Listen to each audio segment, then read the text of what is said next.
본 방송은 iblog.com을 통해서 송출되고 있습니다. 미디어 플랫폼 iblog, iblog.com.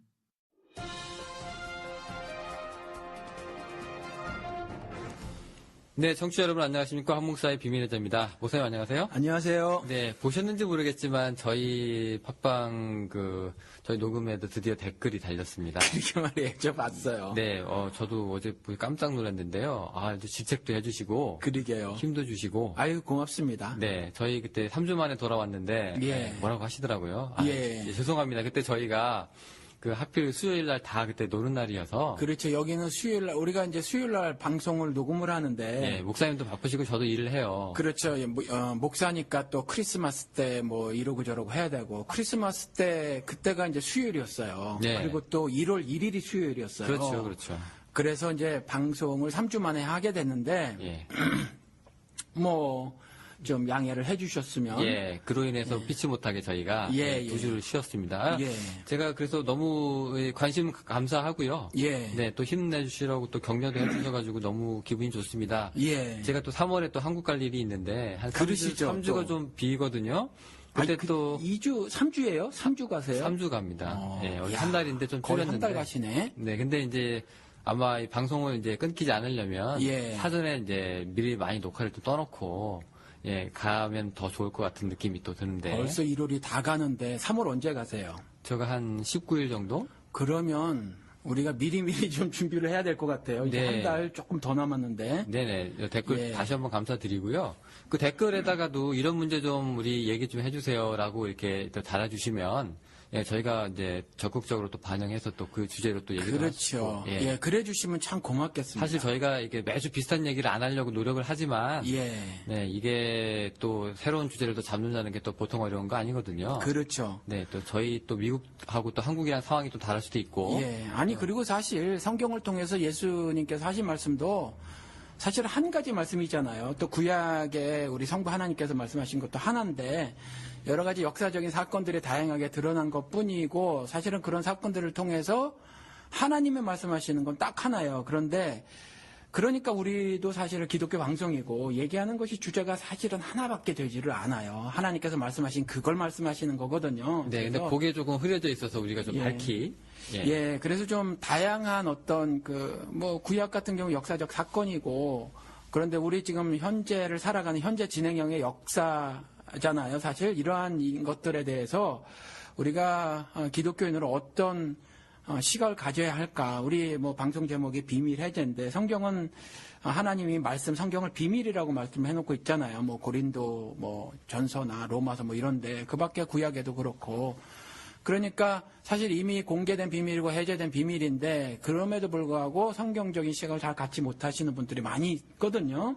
그러니까 물론 이제 완전하지 않고 충분하지 않을 수도 있지만 그런 것들에 대해서 우리가 어떤 기독교인으로서의 어떤 시각을 가져야 하는가, 어떤 윤리관을 가져야 하는가라는 이렇게 물음을 좀 댓글에 달아주시면 우리가 조금 더 성경도 좀 연구하고 말이죠. 네, 그렇습니다. 그래서 좀 우리가 방송을 진행해 나갈 수 있을 것 같아요. 예, 저희가 왜 굳이 이걸 이제 언급을 하냐면 저희가 받은 첫 번째 이제 피드백이니만큼 네, 이제 조금 더 이제 청취자분들하고 좀 소통을 좀 하고 싶어서 그런데요. 네, 저희가 이제 하고 싶은 얘기랑 또 듣고 싶은 분들의 주제랑 좀 너무 동떨어지면 안 되니까. 그렇죠. 네, 이 부분을 조금 이제 얘기를 해주시면 저희가 그 갭을 없애는데 굉장히 큰 도움이 될 것 같습니다. 예. 네. 뉴스를 보니까 조영기 목사의 5년 구형이 됐습니다. 아직 선고가 내린 건 아니지만. 예, 그렇죠. 네, 목사님 그 기사 읽어보셨죠? 예, 읽어봤어요. 보통 사회적으로 거물인 사람들은 그 정도 안 맞거든요. 아시잖아요. 재벌들 그렇게 횡령 배임 사건에 휘말려도 그리고 증거가 다 드러나도 끼케야 구형 2년 이러고 나중에 집행유예 혹은 네. 심지어 기소유예, 선고유예까지 다 받거든요. 아니면 네네. 들어갔다고 하더라도 다 보석으로 풀려나고 병보석으로 이렇게 되는데 휠체어 좀 앉아주시고 그러면. 예. 네. 근데 구형이라 할지라도 5년인 것은 이런 사회적 거물에게 5년을 구형했다고 하는 건 그만큼 사안이 중대하다. 네. 이렇게 인식을 하고 있는 것으로 보여요. 네, 상징적인 의미가 좀 있는 건가요? 예. 네, 그렇게 보시는군요. 그 조용기 목사 이번에 5년 구형하는데 그 조용기 목사한테만 얘기된 게 아니라 예. 그 아들 조혜준 예. 씨인가요? 아유, 이전부터 사실 뭐 조폭들하고 연계되고 사건 사고가 많았어요, 사실 역사적으로. 네. 예. 근데 이번에 그 이제 120억인가요? 그 배임하고 그 문제하고 예. 네, 그 있습니다. 근데 그 변호사 얘기 중에 제가 이렇게 기억이 나는 게 하나 있는데 예. 한국을 알린 이 대표적인 사람이다. 예, 네. 예. 저도 그 얘기. 사실 저도 그 싸이처럼 그렇게 했다라는 거죠. 네네. 사실 저도 여기 예. 그 말이 사실은 사실입니다. 왜냐하면 저 사실이죠. 한국 사람이라 그러면은 기독교인이라 그러면 너 데이빗 조용기 아냐 항상 예. 이거 물어보거든요. 그렇죠. 네, 그럼 안다. 근데 뭐 그게 어떻게 보면 그 당시에는 이제 좀 뿌듯했을지 모르겠는데 예. 요즘에는 이제 너 조용기 아냐 그럼 굉장히 창피할 것 같아요. 그렇죠. 네, 근데 이걸 가지고 이제 한국을 대표했으니까 조금 예. 이제 면피해달라. 예. 네, 요거는 어떻게 보세요, 이런 건? 그게 뭐 굉장히 웃기는 일이에요. 사실 재벌들도 그런 말을 많이 하는데 한국 경제 성장에 지대한 공헌을 하였으므로 이렇게 항상 판사들이 얘기를 하면서 이제 풀어주거든요. 네. 한국 경제 성장에 지대한 역할을 한 사람들은 역사는 아시다시피 생산 다중이 주체거든요. 국가의 주인도 국민이고요. 그래서 뭐 우리는 역사 관점이 항상 태종태세 문단세하면서 지도자들에게 이렇게 맞춰져 있지만 사실은 생산 다중이 역사 주체인데 한국 경제 성장에 결정적 역할을 한 사람들은 공순이 공돌이란 이름 아주 치욕적으로 말을 들으면서 제가 미국에 올 때까지만 해도 산업재해에 단 한 건도 그 법률적으로 그 이렇게 어떤 보상을 받고 그런 판결이 없었어요. 그만큼 그러한 열악한 상황에서 그 노동력을 착취당하면서 그 일해왔던 생산 다중들이거든요. 여러분들 아시겠지만 뭐 정책 세운다고 다 부자 되나요? 이 세상에서? 그 정책도 우리나라 같은 경우는 뭐 박정희가 세운 것도 아니고 그런 사람들의 공을 이제 지도자들이 다 그렇죠. 채간다는 다 얘기죠. 채간 거죠. 사실은 일선에서 일한 사람들이 누군데 그렇잖아요. 그러니까 뭐 그런 말은 재벌들이 말하는 것도 웃긴데 뭐 기독교인이 그렇게 말을 하는 건 뭐 아시잖아요. 그 이렇게 너희들이 이미 상급을 받았느냐. 이 세상에서 이렇게 자기 업적을 자랑하고 하면요 천국에서 상이 없어요. 그러니까 신앙인으로서는 그게 신앙이 있다면 그렇게 할 수 있는 말이 아니거든요. 그 이분은 그럼 너무 많이 상을 받으셨네요. 그렇죠. 너무 많이 뭐- 누리셨고, 그렇죠. 너무 그런 많이 건- 가지셨고. 예, 그런 건 말이 되질 않죠. 네, 뭐 한국 이렇게 따지면은 그죠? 그 유승준 씨도 한국을 많이 알렸으니까 예, 우리가 배제해야 되는데 아직도 용서를 못 받고 있잖아요. 그렇죠. 국민정서상. 우리는 항상 이중잣대가 있는 것 같아요. 분명히 말씀을 드리는데 우리 기독교인들의 행함은요 업적이 되어서는 안 돼요. 네. 업적이 되어져서 안 되고 또 뭐 그냥 한국을 알리기 위한 것이 신앙인의 삶이 아니거든요. 네, 그렇습니다. 예, 그러니까 그런 말은 신앙인의 입으로 변론한다고 하면서 하는 말 치고는 좀 수용하기 힘든 말이죠. 네, 좀 무리가 있죠. 예. 지금 문제가요. 지금 우리 그 달라스에 예. 31일 날, 예. 네, 금요일 날인데 여기 광고를 잠깐 하나 하겠습니다. 이게 표창원 전 경찰대학교 교수를 강연회가 있지 않습니까? 그렇죠. 예, 그 달라스 여기 미주 희망연대에도 있지만, 예. 그 달라스 쪽에 이제 우리 황 목사님께서 예, 거기 또 이름을 또 올리고 계십니다. 예. 초청에 뭐 그냥 추천 정도 되는데. 그냥 탁 얘기하세요, 그냥. 네. 그 전에도 문성근 씨도 한번 우리가 초청을 했었고요. 예. 네. 문성근 씨가 그 미주 여러 도시의 순회 강연회를 할 때 달라스를 방문하기를 원하셨어요. 그 비서진을 통해서. 네, 작년 봄이었습니다. 예, 그래서 뭐 저는 문성근 씨를 개인적으로 알지 못해요. 그런데 모셨고 그래서 모셔서 강연회를 했고요. 이번에도 이제 뭐 참 이번에 기쁜 일인데 그래도 저는 기독교가 다 죽진 않았구나 싶은 게 샌프란시스코에서 그 어느 신학교에서 공부하고 계시는 목사님들하고 전도사님들이 이제 초청을 하신 거예요. 주최자가 되고. GTU도 하고요. 예, 네네. 그리고 우리 이제 미주 희망연대가, 제가 이제 미주 희망연대 달라스 지역 운영위원입니다. 그런데, 뭐, 이런 시민단체예요. 미국에 있는 시민단체인데, 아무튼 이제, 그 미주 내에 17개 어떤 시민단체를 아우르는 어떤 낮은 연대감을 가진 어떤 시민단체인데, 여기를 통해서 이제 연락을 주고받게 됐고, 그래서 미주 그 어떤 투어 강연회 같은 거, 그런 거를 이제 하게 된 거예요. 그래서 서로 여러 각 지역의 시카고, 뉴욕, 워싱턴, 우리 달라스, 뭐 샌프란시스코 뭐 이런 데서 있는 사람들이 서로 의논을 나누고, 그래서 17번으로 뭐 좀 비행기표 값도 좀 마련하고, 호텔 값도 좀 마련하고, 식사대도 좀 마련하고 해가지고, 그래가지고 이제 이 일을 갖게 된 거죠. 네, 그때 오셔가지고 이제 또 좋은 말씀 해주실 건데요. 예. 제가 이제 이 얘기를 이제 광고 삼아서 이제 드리는 말씀은, 예. 뭐 달라스에 계신 분들은 이제 광고를 통해서 이제 지면으로 접하셔가지고 이제 참석하시면 되겠고요. 이겁니다. 그 지난번 우리 FTA 때도 이제 목사님이 피켓을 드셨고, 예. 그다음에 우리 또 얼마 전에 같이 또 그 국정원 선거 개입 때문에 또 피켓을 한 번 더 들었고, 예. 또 이번에 문성근 때도 그렇고 지금도 그렇고, 예, 또 이렇게 한 번 더 이제 목사가 중심에 서서 이제 이런 일들이 이제 일어난다. 근데 그 전에도 우리가 그 방송 때 얘기했지만은 교회나 열심히 해라. 예. 뭐 주로 이런 댓글 드리고 이런 거잖아요. 예, 종교는 제자리를 지켜라. 네, 그 다시 한번 제가 물어볼 필요가 좀 있을 것 같아가지고, 예. 네, 그 목사가 왜 이런 일을? 네. 아니, 목사가 이런 일을 하지 않아야 되죠? 아니, 목사를 떠나서 기독교인이 왜 이런 일을 하지 않아야 되죠? 저는 오히려 거꾸로 물어보고 싶어요. 거꾸로. 예. 그러면은, 그러니까 영훈 씨는 저랑 뭐, 각항에 있어서 다른 점이 많이 있지만, 이런 점에 있어서는 원론적으로 동의를 하고 있어서, 뭐, 그냥 질문이 아마 다른 사람을 대신해서 이제 하는 것으로 보여요. 그러면, 다른 사람들은 왜 하지 말아야 된다고 생각을 합니까, 도대체? 그 좀 살짝 또 상황을 좀 바꿔봐가지고요. 예. 뭐 예를 들어서 이제 의사가, 예. 의사가 이제 피켓을 들었다. 예. 그러면 이제 저 사람이 왜 병원에 있지 왜 밖에 나와서 피켓을 드냐 이러진 않잖아요. 그렇죠. 네, 뭐 굳이 그렇게 직업에 따라서 얘기하면 예. 저 사람은 구두방 하는 사람이 왜 여기서 피켓을 드냐 이렇게 얘기하지 않거든요. 그렇죠. 목사만. 그렇죠. 예, 목사만. 기독교인들만. 네, 뭐 혹시 스님들도 있을 수 있겠지만. 예, 근데 종교는 제자를 지켜라, 이게 그 말이에요. 그러니까, 우리 신앙적으로 얘기를 하면, 세상 사람들이 감히 하나님께 그냥 그 자리에 있으쇼라는 말이랑 동일한 거예요, 사실. 근데 하나님은, 세상의 어떤 법이나 제도, 장치, 그리고 이념, 사상 등에 묶여 있을 수 있는 분이 아니에요. 그러면 하나님과 연합됐다고 하는 신자들도 동일한 거거든요.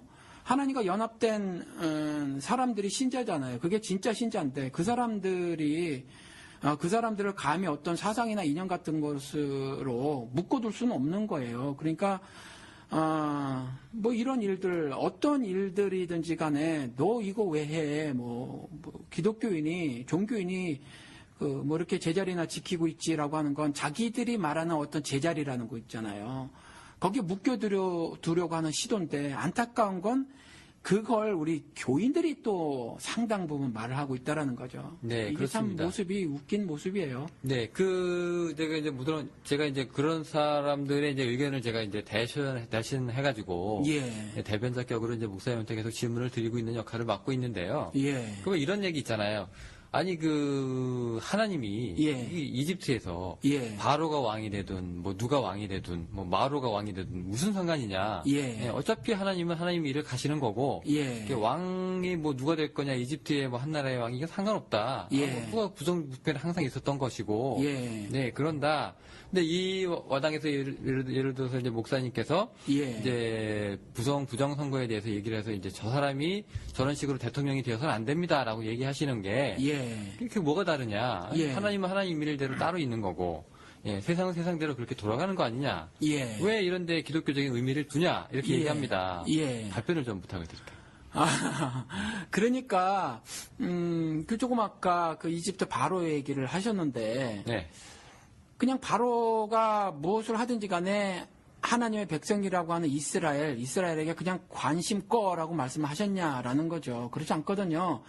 자신의 백성들이 고통당하고 있고 그 고통의 신음소리를 듣고 하나님이 결정을 내리신 거거든요. 그러니까 세상이라고 상징되는 이집트와 또 그 세상의 임금인 바로, 이게 이제 공중권세를 잡은 사탄을 의미하는 건데, 그것으로부터의 해방을 사실은 구체적인 역사에서 드러내는 거예요. 그러니까 우리는 여전히 세상에 섞여져 살 수밖에 없거든요. 우리의 삶이. 그런데 거기에서 불의를 당하면 그냥 그대로 가만히 있고 우리는 콘크리트 건물 그 안에서 그저 주님을 찬양합니다 하고 눈물 콧물 흘리는 것이 결코 신앙생활이 아니다라는 거죠. 그래서 이와 같이 바로가 그렇게 말을 했어요. 너희들이 게으르구나. 나한테 와서 따지는 거 보니까 내가 하나님을 섬길래요 라고 말하는 거, 따지는 거 보니까 게으르구나. 그러니까 가가지고 볏집도 더 니들이 이제 주소 지금까지 우리가 제공해 줬는데, 아마 이 말씀 방송에서 한번 말씀을 드린 것 같은데, 이와 같이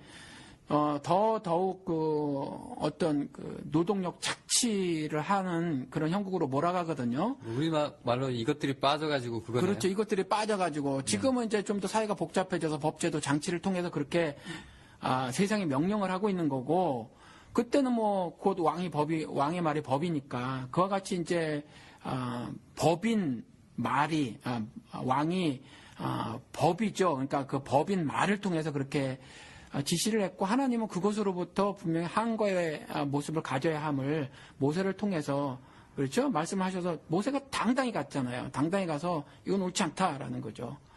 그렇죠? 그래서 우리가 자유로워져야 한다라고 분명히 바로에게 천명을 했다라는 거죠. 그러니까 우리도 동일해요. 사실은. 왜 합니까? 하나님께서 이 땅에서 정의롭게 살려고 하셨고, 그 정의를 드러내라고 하셨고, 정의를 나타내라고 하셨으니까 자유롭게 된다는 것이 그거거든요. 그러니까 우리는 마땅히 그래야 한다라는 거죠. 그 칼바르트라고 하는 신학자가 한 손에는 성경, 다른 한 손에는 신문 들고 있어야 된다. 이거 동의하시는 거예요? 그럼? 그렇죠. 그래야만 하는 거죠. 네. 그래야 이제 우리 세상 돌아가는 걸 알아야 이제 그 안에서 이제 우리가 하나님 일을 할 수 있다는 걸, 뭔가를 문제점이라든가 이런 걸 찾아내야 된다는 얘기죠. 뭐 우리가 산속에 들어가서 신앙생활하는 거 아니잖아요. 그렇습니다. 네, 근데 이거 지금 우리가 처음에 이제 조영기 목사로 이제 이 얘기를 시작을 했는데, 이게 개인의 일탈로 보기에는 조금 문제가 있는 게 있어요. 그렇죠. 그러니까 조용기에 지금 있게 된 건 전 조금 이렇게 성경에 관심을 갖게 된 20여 년 전, 그때부터 이제 신학을 잘 몰라도 조용기 목사의 그 삼중 축복이라는 것이 좀 이상하게 느껴져서 그때부터 좀 이렇게 비판을 가하기 시작했는데, 그때까지만 해도 저는 이제 감히 뭐 그런 일을 네가 할 수 있는가라는 어떤 정신적 린치를 당했었어요. 그런데 조영기 목사의 현재가 있게 된 건 사실 다수의 지지 때문인 거거든요. 다수의 지지. 그렇기 때문에 어떤 그 죄에 대한 거, 지금 조영기 목사의 이런 횡령, 배임 이런 것들 있잖아요. 그 밖에도 수많은 지난번에 나비 부인 그런 것처럼요. 그런 도덕적인 범죄라든가 이런 것들, 이런 게 조영기 개인의 문제인가, 좀 더 우리가 좀 잘 생각해 봐야 되는 것이, 과연 성경에서 죄를 개인적인 죄로만 국한해서 말하고 있는가, 좀 어떤 사회적 측면에서의 죄도 생각을 해봐야 된다는 거죠. 그러니까 조영기 씨의 사건을 우리가 처음에 얘기를 했는데, 이것이 단순히 조영기 개인의 그 범죄 차원에서 해석되어지고 이해되어져야 하는 것은 아니다라는 생각이 든다라는 거죠. 그 사회적인 측면의 죄라고 하면은 이제 뭐가 있을까요? 조영기라고 하는 이 시대의 이 죄인을 만들어낸 기독교의 구조적인 모순, 아니면은 이런 문제인가요? 아니면은 그렇죠. 사회에서 벌어지는, 그러니까 교계 내에서 벌어지고 있지 않다고 하더라도 사회에서도 동일하거든요. 예를 들어서 우리 한번 저번 때 자살의 그 죽음에 대해서, 그렇죠. 의로운 죽음에 대해서 말을 하면서, 자살하는 수많은 사람들이 사실은 스스로 목숨을 끊었지만 흔히 사회적 타살이다라고 말을 한다, 이렇게 말을 했잖아요. 이와 같이 사회에서도 그런 건데, 예를 들어서 학교에서 폭력을 당한 끝에 정말 괴로워서 죽음을 선택한 어린 아이들이 있단 말이에요. 그런데 이제 어느 날 방송 프로그램을 보니까 말이죠, 이 가해자 학생들과 피해자 학생들을 한꺼번에 몰아놓고 심리치료를 하겠다 그러면서 어디 폐교가 된 시골에서 말이죠, 거기를 이제 장소 확보를 한 다음에 거기서 숙식을 하면서 말이죠, 이러저런 이제 하는 걸 보았어요. 그러면 이런 것들을 보았을 때 과연 이러한 현상들을 우리가 직면했었을 때 그 아이, 그러니까 그 폭력을 가한 아이, 또 폭력을 당한 아이, 그 개별적 사건으로 봐야 하는가, 아니면 그 어떤 그 폭력을 가한 아이들에게 그 어느 날 어느 판사가 이렇게 얘기를 했었을 때 우리 어른들의 책임이다라고 말한 것이 있거든요. 우리 어른들이 그냥 그저 어떤 그 수단과 방법을 가리지 않고 그 어떤 사회적 높은 위치를 거머쥐고 차지하고 어떤 비겁한 수단과 방법을 가리지 않고 그렇게 한 것들을 보고 자란 아이들, 그 아이들이 그런 것을 배웠다라고 이렇게 말을 하는 거죠. 그래서 그 아이들의 그러한 일들이 단순히 그때 모여서 심리 치료를 하려고 했던 그 개인적 죄로만 보아질 것이 아니다. 사회적 측면에서의 범죄일 수도 있다라는 거죠. 그렇게 해석이 되어질 필요도 있지 않은가라는 거죠. 그래서 동일하게 기독교에서 이 나타난 문제도 좀 그렇게 이제 본다라는 거죠. 예, 굳이 그 조용기란 사람의 이제 개인적인 죄, 예. 그로 인해서 이제 그 사람이 이제 구형받고 나중에 선고받으면 이제 끝나는 문제는 아니라, 예. 이 구조적인 문제가 이제 계속되면 예. 제2의 조용기, 제3의 조용기가 계속 나오니까. 그렇죠. 네, 이제 그런 점을 이제 지적을 하고 계신데요. 예. 그럼 이 기독교가 예. 이 시작부터 이러지 않았단 말이에요. 특히 한국 기독교는.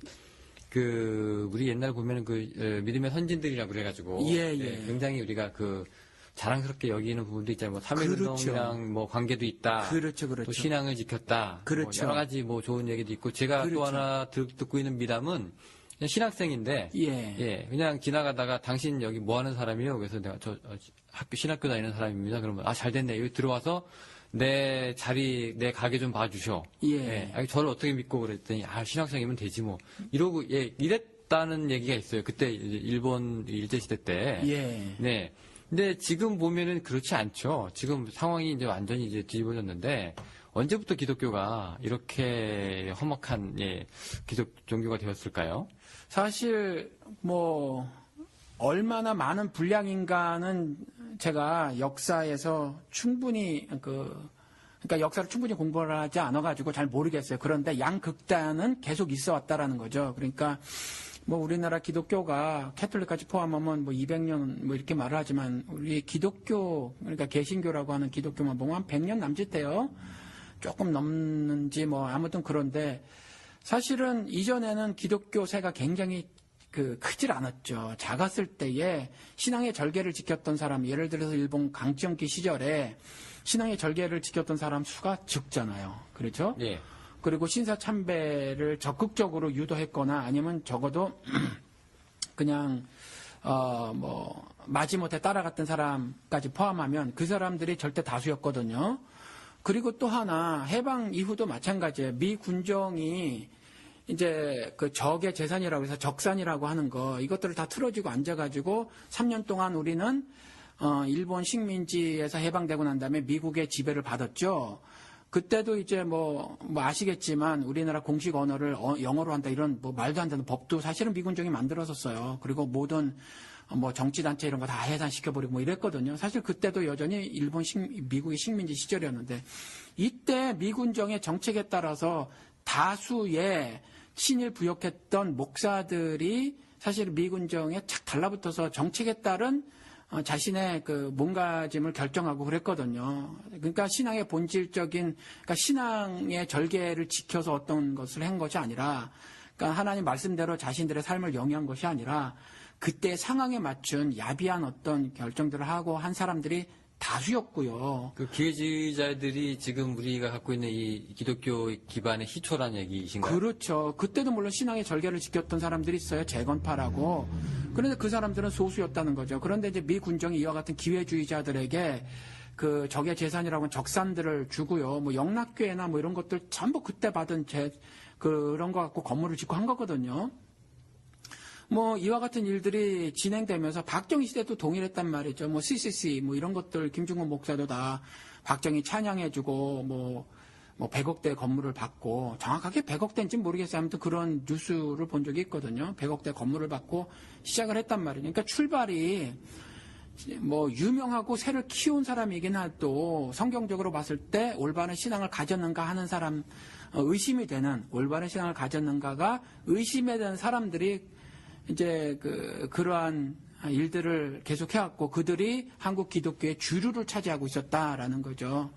그래서 이제 이러한 일들이 계속 진행되어 왔고 그러한 것들이 현재의 기독교의 이와 같은 참담한 결과를 만들지 않았는가 이렇게 생각이 든다라는 겁니다. 네, 그리고 그 당시 우리 교회 분위기도요. 예. 성도들이 이제 교회 안에서 이제 저 목사님이 얼마나 설교를 잘하는지, 예. 얼마나 교회를 부흥시키시는 분인지, 인격적으로 훌륭한지, 뭐 이런 거는 체크하지만, 예. 저 사람이 얼마나 뭐 미군령에 협조를 했는지, 예. 뭐 저 사람의 뭐 철학이 뭔지, 예. 가치관은 뭔지 이렇게 따지고 들지는 않잖아요. 그렇게는 하질 않았죠. 네네. 예. 지금도 마찬가지지만. 지금도 동일해요. 네, 예. 설교 좀 잘해가지고 우리 교회 더 키우실 분이 누구냐. 예. 네, 그리고 뭐 글로벌 세계에 맞게 뭐 국제화된 감각이 있으신 분이 필요하다. 예. 이 뭐 돌려 말하면 영어 잘하는 분이라는 얘기거든요. 예. 유학파. 예. 네, 뭐 이런 조건들인데 예. 이제 이런 스펙을 따지지만 결과적으로 우리가 봐야 될 건 그게 아니다. 예. 그리고 더 나아가서는 다수의 교인들이 원했던 건 이제 내가 마음속으로 사실 실질적으로는 그걸 육신적인 탐욕이라고 하는데 그것들을 채워주는 말씀들을 많이 했던 그런 목사들에게 집중했거든요. 사실 우리 그 방송은 실명을 대니까 우리 삼환인가요? 네, 명성교회. 예, 그 목사님 같은 경우도 WCC 때 대놓고 이제 박근혜 정책을 지지한다 이랬는데 이분 같은 경우 그 유튜브 그 비디오 클립을 보니까 이런 말을 했어요. 교회를 개척했을 때 자전거를 타고 다니면서 새벽 기도에 25명만 나오게 간절히 기도하고 돌아다녔는데 하나님이 딱 25명 채워줬다. 이거 봐라. 그리고 또 기도했는데 또 기도하기를 이제 하나님 50명만 보내주세요. 이랬다는 거예요. 그랬더니 그 다음에 또 50명 탁 채워서 보내주셨더니 이거 믿음 아니고 이런 거 거짓말이거든요. 엉터리입니까? 엉터리죠. 말도 안 되는 이야기고 또 그렇게 해서 50명, 100명, 또 200명, 1000명, 2000명 모였다고 해서 그것이 올바른 신앙생활을 한 것이 아니에요. 그러니까 조금 전에 말씀드린 것처럼 교회가 크고 넓게 커진다는 것 자체가 올바른 하늘나라가 이 땅에서 임하는 것이 아닌 거거든요. 그런데 그런 것들에 그런 생각들에 함몰되어져서 사실은 우르르 그런 것들에 모이는 거거든요.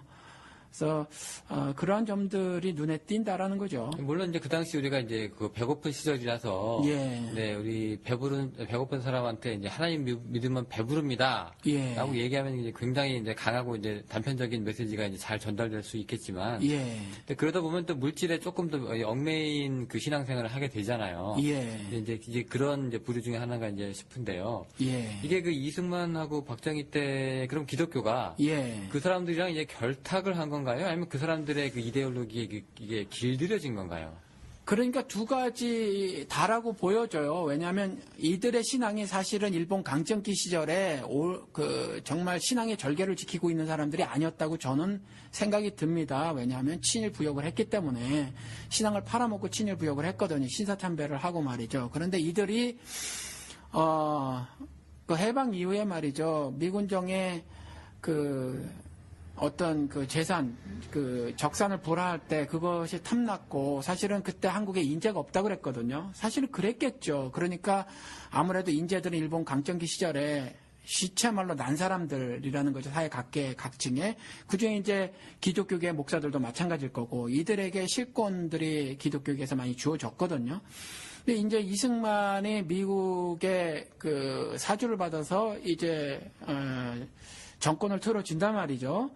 정권을 틀어지는데 그때 이승만이 기독교인이라는 거죠. 신앙이 있는가는 차치하고 기독교인이에요. 그때 보고에 의하면 역사책을 보면 한국 기독교인이 한 5% 정도 된다 그렇게 말을 해요. 근데 뭐 그때 뭐 호적도 늦게 정리하고 그런 사람들이 뭐 태반이어서 사실은 5%가 되는지는 모르겠어요. 근데 제 생각엔 안 될 거로 보이는데 그때 정부 강요들은 27%가 기독교인이었다는 거죠. 강력하게 기독교 색채를 드러냈었어요. 그랬을 때 그 정권에 사실은 야합을 한 거죠. 그 정권이 그러니까 이승만 정권이 자신의 어떤 통치 이념, 통치 철학을 남한에 심고 그대로 이끌어 가려고 했었을 때 교회가 기회주의적 태도를 보였던 거죠. 그래서 우리가 뭐 정치와 종교는 분리되어 진다고 했었을 때 사실은 문제는 우리 신앙생활은 이전에 말씀을 드렸지만 정치, 경제, 사회, 체육, 뭐 문화, 예술 모든 분야에 적극적인 삶을 살아야 하는데 정치와 종교 분리라고 하는 건 이것이 정경유착처럼요. 정교 유착이 돼서 더러운 권력을 향유하려고 하고 사유하려고 하는 이런 것들에 대한 거거든요. 그래서 국가와 종교가 분리되어져야 한다고 하는 그 칼빈 이야기도 그런 의미라는 거예요. 근데 그때에 그와 같은 정교 유착이 있었어요. 그러니까 그 어떤 기회주의적 몸가짐을 가졌고 그들이 한국 기독교의 대세를 이루고 있었다라는 거죠. 그것이 이제 박정희로 연결이 되고 현재에 이른 것이라고 보여집니다. 그 사실은 그 정확한 의미로 이제 정교 분리가 되려면 예. 네, 그 사람들한테 이제 박해도 받지 말아야 되겠지만 네, 예. 정부한테 예. 그렇다고 정부가 주는 떡고물을 낼름 집어먹어도 안 되는 건데 예. 그런 부분에서 이게 좀 양심적이지 못했다는 얘기시죠? 그렇죠. 네, 그러면은 이제 이승만 때도 그렇고 이제 박정희 때도 그렇고 근데 우리가 그 성과 속을 분리하는 이제 그 움직임이 좀 있는데, 예. 네, 그게 이제 세속과 그다음에 이제 뭐 성결함, 그다음에 뭐 거룩함, 예. 네, 이거를 이제 구분하는 이제 사례들이 좀 많이 있지 않습니까? 예. 네, 그런 의미에서 이제 정교 분리를 이제 주장하시는 분들도 계시거든요. 예. 네, 그러면은 이제 혹시 그 성경에서 이제 이게 지금 목사님 얘기로는 이게 정확하게 구분할 수 없다. 오히려 이 소개 현장이야말로 성이 드러날 수 있는 가장 큰 무대다 이렇게 말씀하시고 계신 것 같은데 뭐 가장 큰 무대다가 아니라 우리가 나중에 에덴 동산이라는 낙원이 상징하고 있는 천국에 나중에 썩지 않을 그다음에 영광스러운 뭐 이 모습으로 다시 부활돼서 그 나라에 들어가서 살기 이전까지는 여전히 우리의 실제 삶은요 세상에 섞여져 사는 거거든요. 그러니까 여기가 우리 신자들의 삶의 터전이고 신앙생활의 터전이에요. 여기서 어떻게 뚝 떨어져서 삽니까? 아까 말씀드린 것처럼 뭐 그러려면 산에 들어가서 살든가 그래야 되는 거죠. 그러니까 이 안에서 우리가 신자답게 사는 거거든요. 그러니까 뭐 거룩한 것과 세속적인 것을 이와 같이 물리적으로 눈에 보이는 거로 금을 긋는 거는 사실 불가능한 건데 그렇게 말을 하는 건 좀 말이 되질 않죠. 그 혹시 성경에 예. 성서 보면은 이제 그 종교하고 세속을 사람들이 이제 구분하는 사람들이 있는데 예. 이게 꼭 결코 떨어져 있는 건 아니다. 그렇죠. 그런 예가 있을까요, 성서에? 아니 실질적으로 뭐 조금 전에 예를 들은 것처럼 애굽에서의 그 삶도 마찬가지고요. 예를 들면 뭐 모세 같은 경우 뭐 아시지만 모세를 지도자로 키우실 거거든요. 하나님께서. 그럴 때 어디서 키우시냐 하면 애굽이라는 세상에서 키우신단 말이에요. 뭐 많은 사람들이 뭐 여러 목사님들이 모세가 리더십이 40년 광야 생활에서 뭐 이렇게 함양되었다, 배양되었다 이렇게 말을 하는데 광야에서 그냥 양만 쳤어요. 그런 것들을 리더십을 배양할 어떤 기회가 주어지질 않았었죠. 모세는요, 바로의 딸, 그 공주와 함께 공주 아들로 자라면서 그 궁전에서 리더십이 어렸을 때부터 체득이 된 거예요. 그러니까 이스라엘을 인도에 내시기 위한 리더가 필요하셨고 그 리더를 키우심에 있어서 세상 한복판에서 키우셨다는 거거든요. 그러니까 이렇게 구분해가지고 이렇게 딱 떨어져서 이렇게 말을 할 수 없어요. 이게 한 예가 될 수 있을 것 같아요. 네, 그러니까 모세라는 사람이 어디서 천국에서 떨어진 사람이 아니라 그렇죠. 네, 아주 그냥 광야에서 양도 치고 그렇죠. 네, 궁중에 들어가가지고 예. 거기서 이제 온갖 그 뭐 기술이라든가 그렇죠. 그다음에 뭐 문화라든가 이런 접한 그렇죠. 예, 그런 이제 사람을 이제 데려다 쓰셨다. 예, 거기에서 애굽이라는 세상의 그 문화도 봤을 거고 윤리도 봤을 거고 또 세상 임금의 통치 철학도 봤을 거고 통치 방식도 봤을 거예요. 이러한 것들을 다 보고 배우고 몸으로 체득한 이후에 이때에 어떻게 하나님의 부름을 받은 종으로서 어떤 몸가짐을 해야 하는가 이미 자라나면서 이제 체득된 것이 있고 결국 최종적으로 하나님과 단판 씨름을 벌이면서 네 가지 objection을 하잖아요. 그래도 난 못 가요. 뭐 이런 이제 하나님과의 대화를 통해서 그 다음에 결국 가게 되고 말이죠. 그 위에 변치 않는 그 리더로서의 책무를 다 감당하거든요. 그러니까 그런 것들을 우리가 보면 우리가 세상이라고 말하는 것에 육신적으로 따로 딱 분리돼서 살 수가 없고 하나님은 결코 그런 식의 삶을 요구하시지 않는다라는 거죠. 그건 불가능하니까 우리가 뭐 육신과 영혼을 따로 떼어서 살 수 있는 게 아니잖아요. 그렇습니다. 옛날에도 그 SNF라고 하는 사람들이 그렇죠. 또 수도원 생활 하시는 그런 종파들이 예. 네, 그 이제 성속을 이제 분리하면서 그렇게 살기도 했었었는데요. 예. 근데 오늘날 교회는 이제 그렇게까지는 얘기를 안 하는데 예. 근데 우선순위로 얘기를 하는 경우도 좀 있더라고요. 예를 들어서 이제 1순위, 2순위 그래가지고 예. 1순위는 이제 영혼의 구원, 예. 2순위는 이제 그 다음에 뭐 그 다음 일, 뭐 복지라든가 뭐 교육이라든가 예. 뭐 의료라든가 뭐 이런 걸로 이제 얘기를 하는 사람들도 있어요. 예. 그럼 이제 이런 부분도 우리가 이제 생각을 좀 해봐야 될 텐데 예. 예를 들어서 우리가 이제 표창원 교수 예를 들어가지고 할 때 이건 어떻게 보면은 1차원적인 일은 아니잖아요. 이게 표창원 교수가 와가지고 뭐 달라스에 믿는 사람이 뭐 1000명이 더 생겼다 이런 건 아니거든요. 그렇죠. 네, 어떻게 보면 이거는 이제 강연이고 예. 또 문화나 뭐 정치나 어떻게 보면 뭐 일깨움이나 각성 이런 문제거든요. 예. 그런데 이런 알아서 그러면 1차가 아니니까 이건 2차적인 문제다, 부수적인 문제다. 예. 이렇게 생각을 하시면 그거랑 또 목사님이 갖고 계시는 목사직이랑 또 연결이 안 되는 수도 있어요. 그렇죠. 그러니까 이렇게 정리를 저는 하고 살아요. 뭐 이 말씀에 그러니까 수용을 하시든지 제 말씀을 수용을 하시든지 아니면 이제 아마 대다수의 기독교인들은 수용을 하지 않으시겠지만, 그런 것들을 통해서 지금 표창원 교수를 우리가 초청을 했는데 이러한 일들을 통해서 이 밖에 수많은 다른 조금 전에 말씀드린 것처럼 제가 이 말씀 참 많이 쓰는데 우리 삶의 모든 영역을 통해서 말이죠. 그러한 삶의 모습들을 통해서 영혼 구원을 하는 거예요. 하나님의 뜻을 드러내는 거죠. 그것 따로 이것 따로가 아니라는 거죠. 그러니까 뭐 어떻게 하시겠어요. 영혼 구원이라는 걸 따로 똑 떼어가지고 그런 사람과 분리돼서 영혼 구원에 관한 일을 한다. 이게 어떻게 가능하겠느냐라는 거죠. 예수님도 동일하게 시장 어귀에서 그 말씀을 전했고 자신을 대적하는 유대인들 한복판에 뛰어들어가서 그 일을 하셨던 거거든요. 그러니까 예수님이 언제 뭐 자기 제자들만 따로 모아놓고 그들하고만 이렇게 시간을 보내셨냐라는 거죠. 절대로 그렇지 않거든요. 그러면은 이제 굳이 표창원 교수가 달라스에 오셔가지고 예. 그 강연하다가 여러분 그래도 예수 믿으셔야 됩니다라는 얘기 한마디도 하지 않아도 예. 이 강연 자체가 예. 이 정의를 바로 세우는 의미라면 예. 네, 그게 이제 하나님이 사역이 될 수 있다. 그렇죠. 네. 근데 그렇게 좀 보수적인 사람들은 또 그렇게 얘기를 하지 않고요. 네. 야, 만약에 그렇게 되면은 예. 우리 교회에서 예. 얘기하는 목사님의 설교랑 예. 시장판에서 이거 내 물건 하나 더 사달라고 하는 그 사람들이랑 예. 그 외침이 똑같게 된다. 예. 뭐 이렇게 얘기하시는 분들도 있을 것 같아요. 그렇죠. 그거 어떻게 생각을 하세요? 두 가지 말씀을 드릴게요. 그것에 대해서. 모세가 아니라 욥 같은 경우는요. 욥이 이제 하나님 말씀을 듣지 않죠. 니느웨는 욥이 있었던 자리에서 동북 쪽에 있죠. 근데 니느웨로 가라고 했는데 저쪽 서쪽 스페인 다시스로 가려고 한단 말이죠.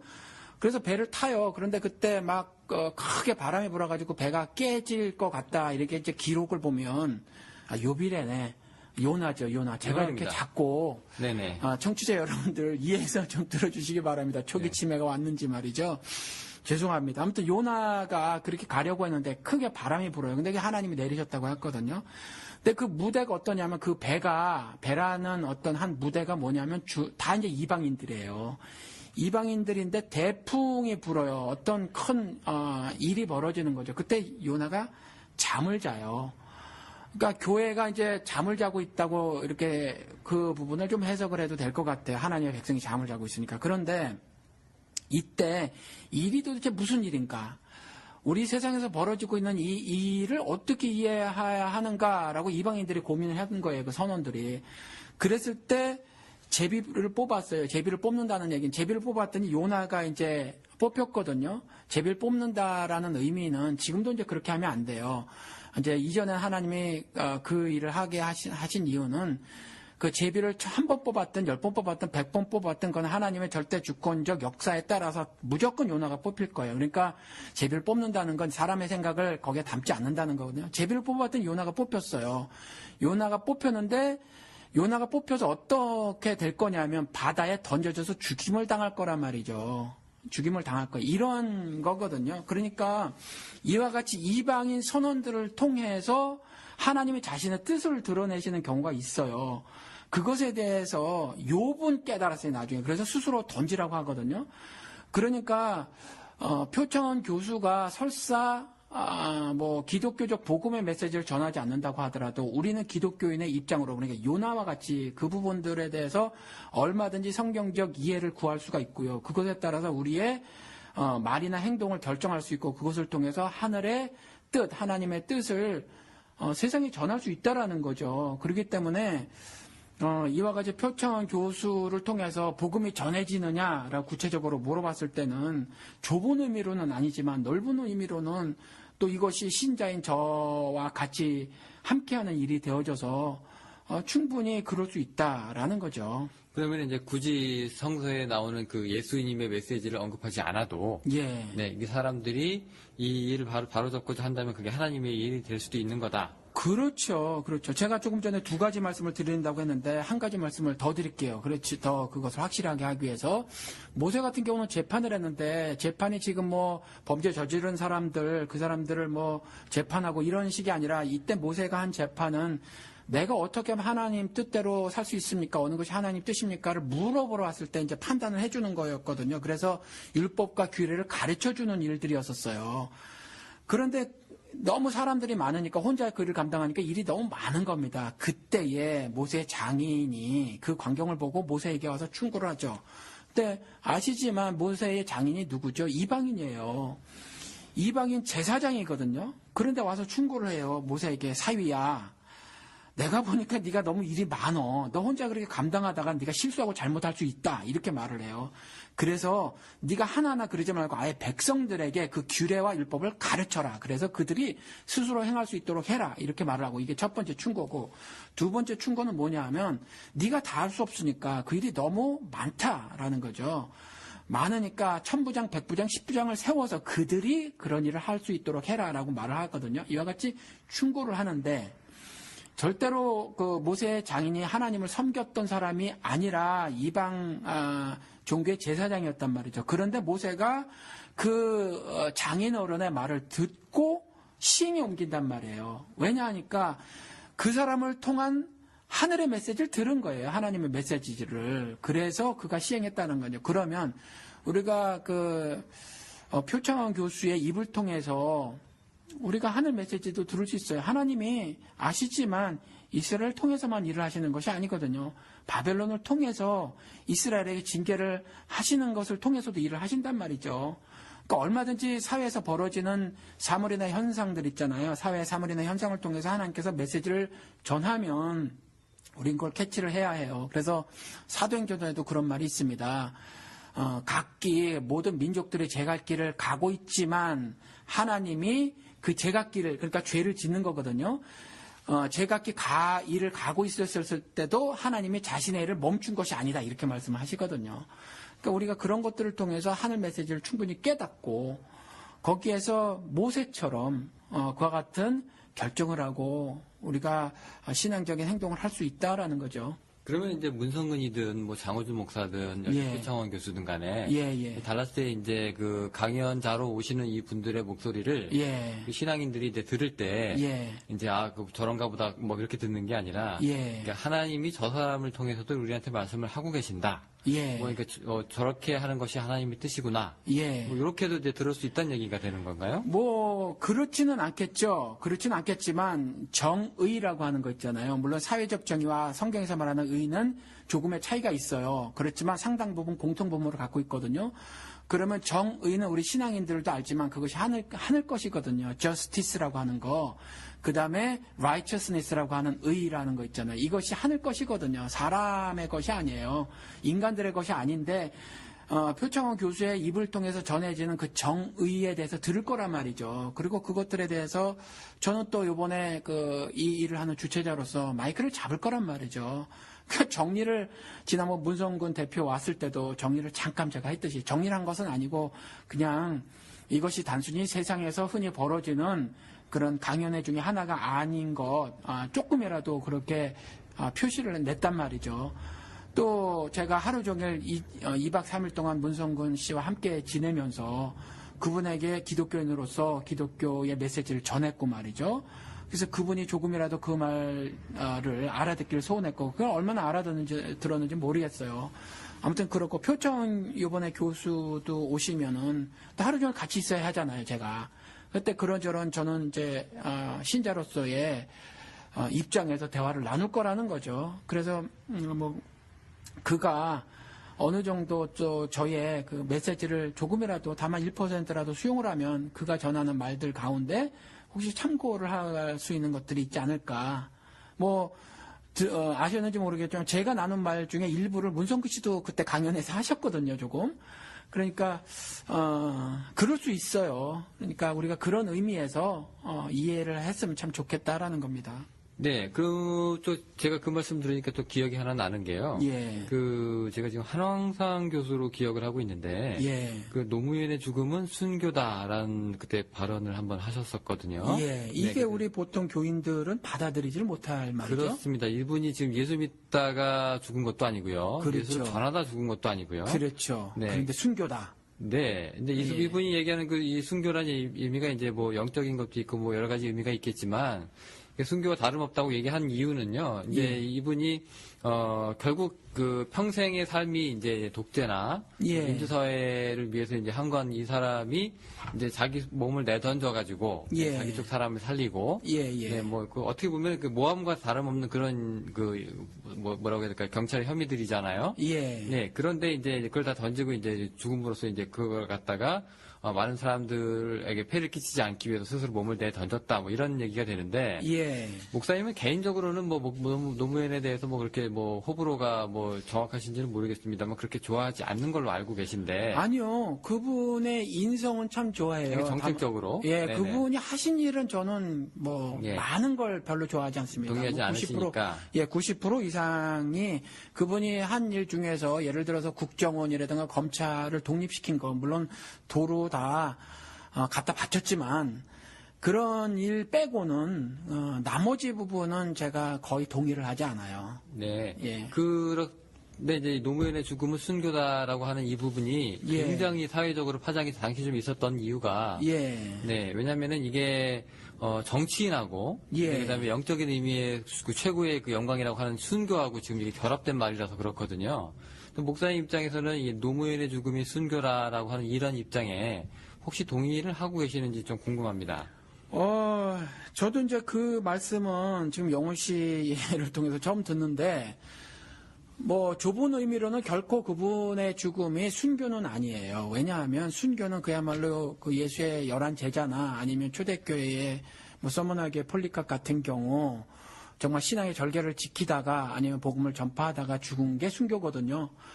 그런데 좀 넓은 의미로 생각을 해보면 조금 전에 말씀드린 것처럼 뭔가 그들의 그러니까 모세 이전 즉 율법이 있기 전에는 양심에 따른 삶을 살도록 하셨거든요. 하나님께서. 그러니까 깨지기는 했어도 하나님이 자신의 형상과 모습을 지은 것이 인간이어서 양심이라는 것들을 갖고 있거든요. 한국말은 이제 양심이라고 하는데 사실은 본성이라는 거죠. 미국 단어는 양심 이런 거 붙잖아요. 본성이죠. 이 본성 가운데 그 하나님의 선하심 같은 것들이 흔적으로 남아져 있는 것들이 있어서 이것들이 작동되는 수가 있어요.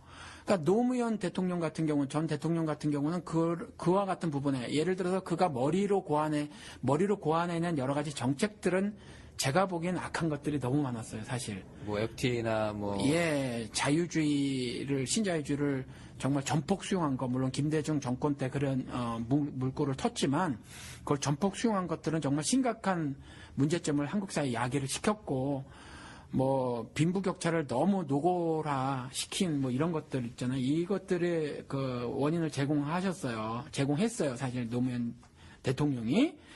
그런데 그분의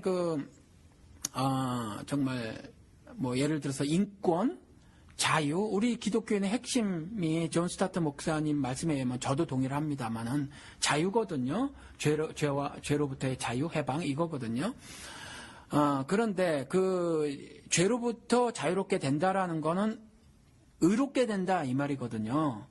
의롭게 된다는데 그래서 그와 같이 자유를 부르짖고 이 기독교적 메시지를 몰랐다고 하더라도 자유를 부르짖고 인권을 부르짖고 인권은 왜 중요하냐면 하나님의 모습과 형상을 닮았기 때문에 사람이 꽃보다 아름답고 세상에서 무엇보다도 소중한 거예요. 그런 인권을 부르짖고 한 부분에 있어서는 절대적으로 그분이 정말 하나님의 그 구속세역에 100% 배제된 분인가? 저는 그렇지 않다고 봐요. 그러니까 넓은 의미로서의 만약에 그런 것을 만약에 한항상 총리가 그러셨다고요? 맞나요? 지금 말씀하신 게? 교수님이.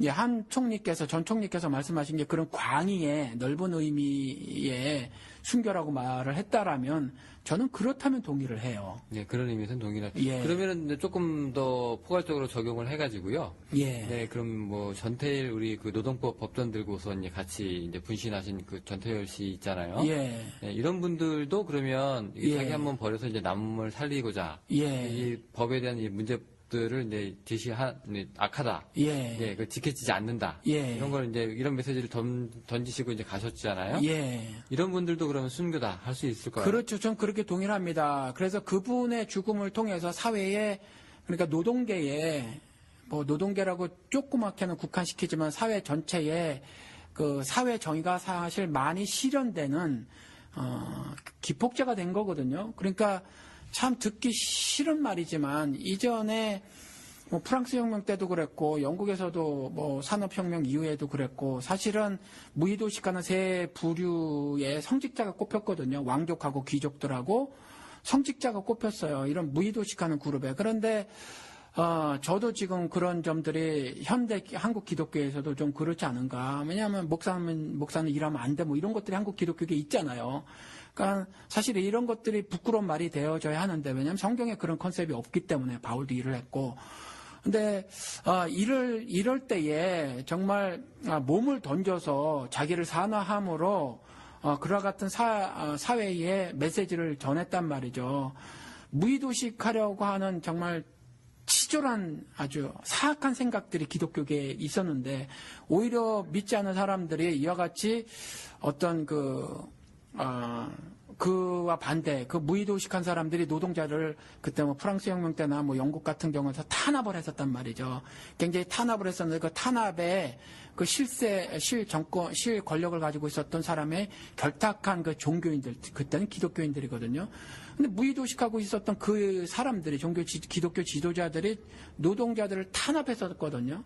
근데 오히려 그 기독교인이 아니었던 사람들이 그 이제 어떤 사회 정의를 실현하는데 앞장섰단 말이죠. 한국 같은 경우 전태일 씨 같은 경우가 그러한 대표적인 인사인데 그분 같은 경우의 죽음이 그러면 기독교인 입장에서도 넓은 의미로 순교라고 해야 되지 않겠느냐라는 거죠. 사회 그만큼 정의가 그분으로 인해서 실현이 되었으니까. 그러면 제가 질문을 한번 살짝 바꿔서 다시 예. 여쭤볼게요. 예를 들어서 이 하나님께서 역사를 이끌어 가시는데 사람을 쓰시잖아요. 예. 이렇게 하나님께서 이 역사를 이끌어 가실 때 이게 소위 자신이 그리스도인이라고 믿고 고백하는 사람들 통해서 이 역사를 이루어 가시는지 아니면은 그거하고는 상관없이 하나님의 뜻대로 살고 행하는 사람들에 의해서 하나님 뜻이 이루어지는지 굳이 구분을 좀 하고 싶거든요. 예, 그 구별은 좀 합시다. 네. 뭐 해야 해요. 왜냐하면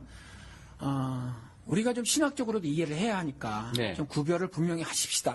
네, 그러니까 예를 들어서 교회 안에서 예. 하나님 우리 딸 뭐 수능 잘 보게 해주세요. 우리 뭐 아들 뭐 결혼 잘하게 해주세요. 예. 교회 안에 갇혀가지고 계속 그 기도만 하시다가 70살 돼서 이제 돌아가시는 분도 있고, 예. 하나님이 그런 분들을 움직여서 이 사회를 움직이시느냐, 예. 아니면 이제 금방 얘기했던 전태일 씨나 이런 사람들 같이, 예. 그냥 뭐 교회 나와서 뭐 기도 한번 하지 않은 사람들이지만, 예. 이게 정말 뭐 사람 사는 세상이 이따위냐, 예. 얘기해서 이제 분노를 표출하고 메시지를 전달하는 사람을 통해서 예. 하나님께서 일을 하시는지, 예. 제가 좀 목사님한테 좀 묻고 싶거든요. 예. 이거 구분을 해야 합니까? 어떻게 될까요? 예, 그러니까 분명하게 구약 시대를 보면 이스라엘을 통해서 하나님은 자신의 뜻을 드러내셨어요. 이스라엘을 통해서. 그렇죠. 네. 그리고 신약 시대를 보면 교회를 통해서 드러내십니다. 그러니까 교회. 여기서 교회는 본질적 의미의 교회예요. 그러니까 예수 안에서 하늘 신앙을 갖고 있는 사람들, 그러니까 지역교회에 요한계시록에 나오는 실제 지역교회들 있잖아요. 이 지역교회의 교인이지만 하나님의 신앙을 갖지 않은 자들 있잖아요. 그런 자들을 포함하고 있는 지역교회가 아니라 본질적 의미에서의 교회, 그 교회를 통해서만 하나님이 구원사역을 펼치십니다. 그러니까 교회에게 열쇠를 주셨어요. 그래서 세상에서 열 수 있고 풀 수 있는 권한을 교회에게 주셨죠. 그래서 이 말씀은 뭐냐면 하늘에 복음의 메시지는 그 복음을 이해하고 있는 본질적 교회인 성도들을 통해서만 전달하신다는 거죠. 그걸 이해 못한 사람은 그게 안 되죠. 그런데 그렇다고 해서 사회를 개혁하고 변화시키는 것에 하나님이 그 밖에 교회, 본질적 교회인 거듭난 자들 이외의 사람들, 사회를 사용하지 않으신가? 그거는 또 아니라는 거죠. 그건 또 다른 이야기라는 거예요. 그래서 우리가 표창원 교수라든가 아니면 문성군 대표 같은 사람들과의 합력을 반드시 교회는 해줘야 한다라는 거죠. 조금 전에 모세가 이도로의 말을 들었던 것처럼 궁극적으로 모세를 통해서 자신의 뜻을 이뤄 나가시지만 제가 표창원 교수의 영향을 받을 수가 있고요. 문성군 대표의 세상 지혜 지식을 얻어 들을 수 있다는 거죠. 그러니까 저는 잘 모르잖아요. 목사로 사니까 성경 읽는 시간을 아무래도 더 많이 읽고 저는 그 밖에 다른 책들을 읽으려고 애를 쓰지만 아무래도 그분들에 비해선 아무래도 이해가 부족할 수밖에 없어요. 이해가 부족하면 목사님, 제가 받는 가장 큰 질문이 그건데 세상에 돌아가는 이런 현상들에 대해서 성경적 시각을 좀 말해줘야 되지 않습니까? 목사님 말해주면 누가 말을 해줍니까? 목사님들이 안 해주면. 이라고 했었을 때 복잡한 경제 문제 같은 경우는 제가 이해가 없어서 그것에 대한 성경적인 시각을 제시해 드릴 수가 없다는 거죠. 정치도 마찬가지거든요. 그러니까 그런 것들에 있어서는 제가 얼마든지 그 표창원 교수와 같은 사람들이라든가 문성근 씨 같은 사람들의 어떤 지식이나 지혜들을 제가 얻어들을 수가 있어요. 그리고 그런 것들에 대해서 제가 성경적인 어떤 그 관점을 가질 수가 있고 말이죠. 또 그러한 만남들을 통해서 사회 영향력 있는 사람들과의 만남을 통해서 또 그러면 그런 이야기를 듣고 저는 성경적인 시각으로 그분들에게 이야기를 전달해 줄 수 있고 또 그분들은 성경적인 시각을 혹시 동의를 하게 되면 그것들을 말할 수 있고 전 또 저에게 주신 그 활동 영역이 있으니까 그것들을 통해서 전 또 말을 할 수 있고 전달할 수 있고 하늘의 복음을 이런 거라는 거죠. 자, 그럼 이제 제 질문은 약간 뭐였냐면, 제가 지금 목사님 대답을 제가 듣고 생각을 해보니까, 그 양쪽 다일 수 있다는 얘기가 좀 들리는데요. 예를 들어서, 내가 기독교인입니다. 라고 이제 교회 생활하고 신앙생활 하시면서, 이제 그렇게 이제 성교도 나가시고, 이런 사람을 통해서 또 하나님께서 쓰시고, 역사를 하시고, 이제 교회 다니지 않고 스스로 내가 기독교인이 라고 얘기를 안 하지만, 전태일 씨라든가, 이런 사람들이 하는 그런 행동 속에서도 하나님께서 역사를 하시는 거다. 그렇죠. 이렇게 보시자고요. 이렇게. 성경에서는 신자의 의무 중에 구제가 들어가거든요. 그런데 남을 돕는 거 있잖아요. 구제. 구제 자체로는 하늘 복음이 직접적으로 전달되지 않아요. 왜냐하면 불교 신자도 구제라는 걸 할 수 있고 무신론자들도 할 수 있다는 거죠. 그런데 아프리카에 만약에 우물 파주기를 한다고 쳐요. 우물 파주기를 할 수 있는데 우물 파주기를 통해서 그건 그냥 일이거든요. 그런 일. 그거는 그 기독교인이 아닌 사람도 할 수 있는 일인데 그것을 통해서 우리가 복음을 전할 수가 있다는 거죠. 그러니까 복음이라는 거를 단순히 그냥 입으로 말로 티칭이라는 거 이렇게 가르치는 것을 통해서만 하는 것이냐는 아니라는 거예요. 그러니까 세상에서 벌어지고 있는 수많은 우리 사람들이 살아가는 그런 삶의 어떤 모습들 있잖아요. 그런 모습들을 우리가 살아가면서 그 삶 속에서 우리가 복음을 전하는 거라서 좁은 의미로 복음의 본질을 전하는 건 그 복음의 본질을 이해하고 있는 교인을 통해서지만 방식은 그와 같이 세상에 보통 사람들이 살고 있는 거 그리고 우리 신자들도 마찬가지로 그 삶을 여전히 동일하게밖에 살 수 없는 거거든요. 그러니까 그러한 직접적인 살림살이를 통해서 그렇게 해서 그 복음의 메시지를 전하는 거다라는 거죠. 근데 제가 지금 이해하고 있는 거로는 예. 복음이 이제 뭐 우물파죽이라든가 예. 뭐 우리 두 벌 가진 자 한 벌 죽이라든가 예. 뭐 이런 뭐 의료 나눔이라든가 여러 가지 그 다양한 모습으로 구제나 이제 사회복지가 이루어지고 있는데 예. 이제 복음이 그것과 동일시가 되는 게 아니라 그 위 상위 카테고리이기 때문에 네 그것들을 다 포함하고 있는 요소로서 이제 하나님의 하늘 복음을 이렇게 메시지가 들어있는 게 복음이지. 예, 그거 그러니까 전략과 전술 정도의 차이가 될까요? 전략과 전술이 뭐가 다른 말인가요? 전 같다고 보고 그것보다도 전략과 전술보다도 뭐 한쪽 측면으로는 전술이 될 수 있어요. 도구가 복음을 전하기엔 도구가 될 수 있지만 그거 이전에 성경에서 뭐라고 말해놓고 있냐면 아마 이 말씀 한번 드렸던 것 같아요. 구원을 받았는지 확신하지 못했던 사람들이 양으로 구별된 경우가 있었단 말이에요. 그게 뭐냐 하면 예수를 직접 섬기지 않았어요. 정말 예수님 죄송합니다 했던 마태복음 25장에 나왔던 사람들이거든요. 이분들이 한 것이 뭐였냐 하면 이웃들이 헐벗었을 때, 또 이웃들이 뭐 굶주렸을 때, 이웃이 옥에 갇혔을 때, 이웃이 병들었을 때 그들을 섬겼던 사람들이에요. 근데 그 이웃들을 섬긴 것을 예수님이 나를 섬겼다고 했거든요. 그러니까 그와 같은데 또 한쪽에서는 예수님을 직접적으로 그렇게 섬겼다고 한 사람들은 염소로 따로 왼쪽으로 구별되어 있다는 거죠. 그리고 로마서 말씀대로 그와 같이 이웃 사랑이 율법의 완성이라고 그랬단 말이죠. 그러니까 한쪽으로는 그것이 복음을 전하는 전략, 전술, 도구가 되질 수 있지만 또 다른 한쪽 면으로는 사실 그것이 신자들의 삶 자체라는 거죠.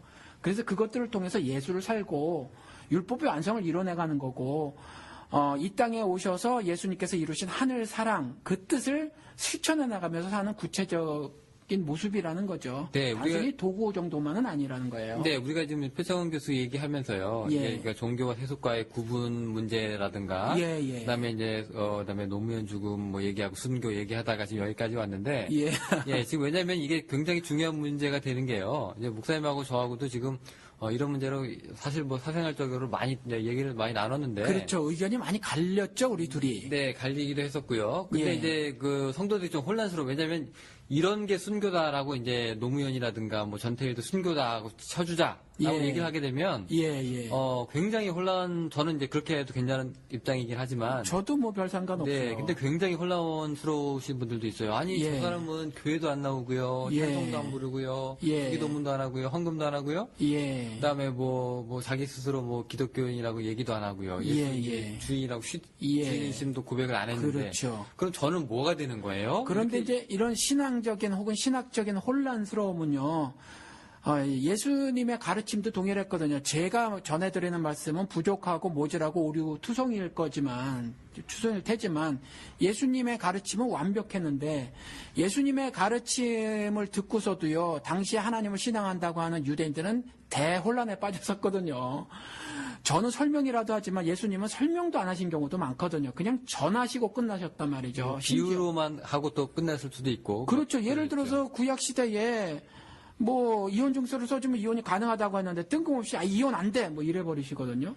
근데 지금 이혼 안 돼 그러는 건 저 같은 경우는 이제 이 방송에도 지나가다 말씀을 드렸지만 에베소서 말씀 때문이라는 거죠. 창세기에 뭐 남편은 아내를 떠나 부모를 떠나 뭐 아내와 연합하라는 것이 에베소서에는 교회와 그리스도에 관한 비밀의 얘기다 이렇게 말씀을 해놓고 있으니까 저는 이제 그 말씀을 이미 듣고 배워서 이렇게 설명까지라도 하고 하지만 예수님은 뜬금없이 그냥 너희들이 악한 연유로 모세가 그렇게 말하는 거죠. 원래는 안 돼. 이혼 불가. 이렇게 말씀하시거든요. 그러니까 대혼란에 빠진 수가 있었다는 거죠. 그러니까 저는 저도 제 신앙의 지난 세월을 돌이켜보면 그런데 하나님 말씀이요. 그렇게 사실은 쉽게 깨달아지는 게 아니라고 생각이 듭니다. 그래서 쉽게 뭐 예수천당 불신지옥 이거 갖고는 구원이 안 되고요. 그래서 뭐 이게 보통 삼천적 얘기가 아니라서 이게 그렇게 쉽게 그렇게 간단하게 깨달아지는 게 아니라 하나하나 좀 깨달아 달라지는 신앙의 여정이 필요하다고 생각이 듭니다. 네, 그러면 이제 전체적으로 지금 우리가 이제 얘기하고 있는 것이 예. 이제 기독교가 조금 이제 왜곡된 부분들이 굉장히 많고, 예. 네, 그것도 오히려 또 오용되거나 또 잘못 남용되는 뭐 그런 성서의 메시지도 너무 있고, 예. 네, 이렇게 막 세상이 이제 빛과 소금의 역할을 이제 하지 못하고 있는데요. 이제 깨어있는 그리스도인이 되라, 뭐 이렇게 예. 이제 뭐 많은 분들도 이렇게 얘기를 하잖아요. 예. 자, 그럼 우리가 이 상황에서 예. 자, 어떻게 하면, 네, 정리하는 입장으로 이제 말씀을 좀, 네, 하셔야 될 것 같은데, 어떻게 하면 우리가 빛과 소금의 역할을, 네, 이렇게 표창원 교수를 계속 불러가지고 강연을 계속 해야 됩니까? 아니면 어떤 방법들이 있을까요? 뭐 그거는 하나님께서 자신의 기쁘신 뜻에 따라서 각각 우리 하나님의 백성들에게 마음의 소원을 주신다고 했거든요. 그러니까 내 소원을 이루는 게 신앙생활도 아니고 이제 하나님의 기쁘신 뜻을 이루어 드리는 것이 신앙생활인데 초점이 내가 돼서는 안 되죠. 하나님이 되셔야 하는데 지금 이제 그러니까 각각에게 하나님이 주신 사명이 있을 거예요. 예수 믿으면 믿음과 동시에 사명이 주어지는 거거든요. 그러니까 이제 그러한 일들이 발생되어질 텐데 저 같은 경우는 큰 틀에서만 말씀을 드리려고 해요. 지금 그야말로 죄가 창궐하고요. 성경에서는 죄가 관영하다 이렇게 표현을 하고 있는데 지금 뭐 굉장히 불의한 사회예요. 한국 사회가. 또 그 불의에 대해서 기독교가 그냥 앞장서 있거든요. 어느 기사를 보니까 이제 한국 기독교계는 사사시대에 접어들었다라는 말도 하거든요. 굉장히 어두웠던 시절이거든요, 사실. 그런데 이거 한마디만 좀 말씀을 드릴게요. 전 이 측면에서, 원론적인 측면에서만 어쩌면 뭐 구체적인 이야기도 될 수 있겠지만, 말씀을 드려보면 우리 실체적인 삶에서 하나님이 이렇게 사시길 원하시는 거예요. 잠언 22장에 가보면은, 약한 자를 약하다고 탈취하지 말며, 고통받는 자, 고난받는 자를 억압하지 말라. 이 말씀을 하신단 말이죠. 그러니까 하나님께서 하늘 정의, 이것이, 그러니까 죄로부터 자유롭게 되는 건데 말이죠. 이와 같은 그 삶의 왜곡, 오류, 뭐 부조리한 상태에서 벗어나게 하는 구체적인 모습을 하나님은 어떤 것들을 말씀하셨냐면 이와 같이 약하면 사회적 린치를 당하거든요. 사회적 학대를 당해요. 솔로몬의 전도서 고백에서도 그렇지만. 그런데 그렇게 하지 말라는 거예요. 약한 자의 것을 탈취하지 말라는 거죠. 이번에 우리가 지금 방송 처음에 조영기 목사 이야기를 했지만 뭐 기사에 의하면 정확히 모르죠. 한 5천억 정도 일가가 가져갔다고 하는데 그게 뭐 가난한 사람도 있단 말이에요. 그 사람들이 정말 11조라는 불법적인 그것이 실사 좋은 설령 실제로 좋은 신앙생활인 줄 알고 그렇게 했단 말이죠. 어려워도 막 고소까지라도 해야 된다. 뭐 하나님 것을 도적하는 것이라고 그렇게 오해를 하셔가지고 그렇게 했단 말이죠. 그렇게 이제 강제를 하고 말이죠. 그런데 그게 약한 자를 약하다고 탈취한 거거든요. 그렇게 하면 안 되고 또 고난받는 자를 억압하는 행동이었다는 거죠. 그리고 직접적으로 하진 않았어도 이와 같이 세상 권세를 쥔 자들에게 기독교에 이와 같이 영향력 있는 사람들이 결탁을 하는 거죠. 정교 유착이 돼버리는 거죠. 그건 분리해야 되는 거죠. 그래서 함께 하나가 돼서 이와 같이 고난받는 자를 억압하거든요. 또 하나 뭐 잠언서 또 24장에도 가보면 재판할 때에 낯을 보아주는 것이 옳지 못하느니라 이런 말이 있어요. 그러니까 외모를 존중하는 거거든요. 그 신분에 따라서 옷이 달라졌으니까. 그런데 이런 것들 보면 우리가 권력 쥔 사람들이 금세금세 나와버리잖아요. 우리 조영기 목사 같은 경우 그렇게 해서 보통 사람들 같았으면 큰일 난 거예요. 뭐 예를 들어서 뭐 한 200~300만 원만 횡령을 했어도 막 크게 실형을 당할 거예요, 약자들이. 그런데 낯을 보아주는 거거든요. 이런 것들. 그런데 또 하나 무릇 악인대로 옳다 하는 자는 백성에게 저주를 받을 것이고 국민에게 미움을 받을 것이다. 지금 기독교가 이거거든요. 이와 같이 악인대로 옳다 하고 있으니까 기독교가 개독교가 된 거거든요. 그러니까 백성에게 저주를 받을 거고요. 국민에게 미움을 받을 거예요. 지금은요. 저는요. 예수가 말하면 파수로 매주를 쓴다고 믿고 살지만 얼마 전에도 어떤 분하고 대화를 나누는데 콩으로 매주를 쓴다는 식의 말을 해도 안 믿어요. 왜? 제가 기독교인이기 때문에. 지금 이런 상태로 된 거는 성경에 이미 하나님 말씀을 해놓고 계신데 이유가 뭐냐 하면 연결된 말씀이에요. 이게 다 약한 자를 약하다고 탈취했기 때문이고 고난받는 자를 억압했기 때문이고 재판할 때 낯을 보아주는 악한 옳지 못한 일을 했기 때문에 이어져서 24절에 악인더러 옳다 했기 때문에 백성에게 저주를 받게 된 것이고 국내에게 미움을 받은 것이거든요. 그러니까 이와 같을 때에 우리가 신자들끼리 우리 기독교인들끼리 정말 뭉쳐서 말이죠. 정말 사회에 빛이 되고 소금이 되어져야 하는데 지금 그렇지 못하니까 우리 기독교의 복음의 핵심을 이해하고 또 그걸 수용한 사람들이 힘을 합해서 사회의 불의에 저항하고 말이죠. 빛과 소금의 역할을 감당하는 그런 사명을 다 감당하고 살아야 하는데 그 사역을 함에 있어서 그 사명을 감당함에 있어서 조금 더 확산을 해서 말이죠. 조금 더 또 이렇게 예를 들어서 말씀을 드린 것처럼 말이죠. 모세의 경우도 말씀을 드렸고 또 요나의 경우도 말씀을 드린 것처럼 말이죠. 이와 같이 사회에 영향력 있는 사람들과 얼마든지 함께 이를 도모함으로 하나님의 하늘의 그 의를 성취함에 있어서는 절대적으로 사랑의 방식으로 하시는 분, 그 사랑이 예수 그리스도의 십자가 대속 죽음으로 나타났잖아요. 우리는 이와 같이 폭력을 쓰지 말고 말이죠.